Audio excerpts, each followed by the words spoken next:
കളിക്കളത്തിലെ പരിക്കുകളെ ഇനി പേടിക്കേണ്ട. എല്ലാവിധ സ്പോർട്സ് ഇഞ്ചുറികൾക്കുമുള്ള സമഗ്ര പരിഹാരം ഇവിടെയുണ്ട്. ABC orthopaedic hospital, near Kairali theatre, Calicut road, Manjeri. പ്രതിപക്ഷാംഗങ്ങളെ ആക്രമിച്ചതിൽ പ്രതിഷേധിച്ച് LDF മഞ്ചേരി മുനിസിപ്പൽ കമ്മിറ്റി നഗരസഭാ ഓഫീസിലേക്ക് നടത്തിയ മാർച്ചിൽ പ്രതിഷേധമിരമ്പി.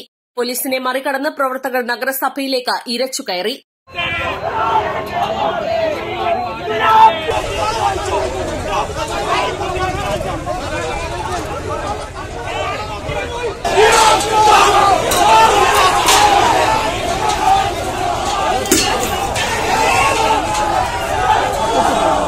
CITU സെന്ററിൽ നിന്ന് ആരംഭിച്ച മാർച്ച് നഗരസഭാ കവാടത്തിനു മുന്നിൽ പോലീസ് തടഞ്ഞു. നഗരസഭാ പരിസരത്ത് ധർണ നടത്താൻ പന്തൽ ഒരുക്കിയിരുന്നെങ്കിലും പ്രവർത്തകർ പന്തലിലേക്ക് കയറാതെ നഗരസഭാ കാര്യാലയത്തിലേക്ക് നീങ്ങുകയായിരുന്നു. പ്രവർത്തകരും പോലീസും തമ്മിൽ ഉന്തും തള്ളുമുണ്ടായി. ഇതിനിടെ നഗരസഭയുടെ പ്രവേശന കവാടം പ്രവർത്തകർ എടുത്തുമാറ്റി. ഈ സമയം 20ഓളം പ്രവർത്തകർ അകത്തേക്ക് ഇരച്ചുകയറി. നേതാക്കൾ ഇടപെട്ടാണ് പ്രവർത്തകരെ ശാന്തരാക്കിയത്. ധർണ CPM ജില്ലാ സെക്രട്ടേറിയറ്റ് അംഗം VM ഷൌക്കത്ത് ഉദ്ഘാടനം ചെയ്തു.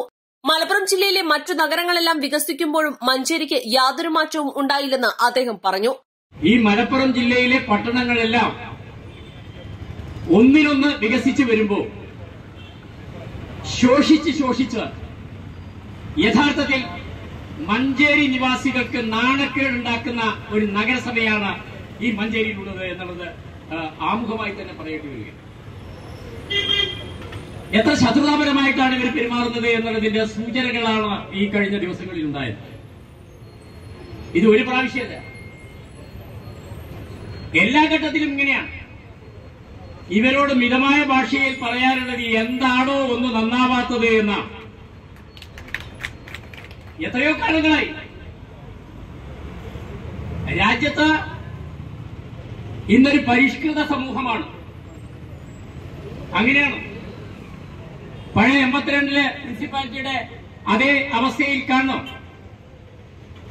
ഇന്ന് രാജ്യമാകെ ലോകമാകെ ഒരു പരിഷ്കൃത സമൂഹമായി മാറുമ്പോ അപരിഷ്കൃതരുടെ കേന്ദ്രമായി ഈ മുനിസിപ്പാലിറ്റിക്ക് നാണക്കേടുണ്ടാക്കിയിട്ടുള്ള ഭരണസമിതിയാണ് ഇവിടെ ഭരണം നടത്തിക്കൊണ്ടിരിക്കുന്നത്. CPI local secretary Sudeep Kolkadan അധ്യക്ഷനായി. LDF municipal convenor M Nisar Ali, K Ubaid, Edwin Thomas, Sajid Babu, K Khalid തുടങ്ങിയവർ സംസാരിച്ചു. East Live, Manjeri.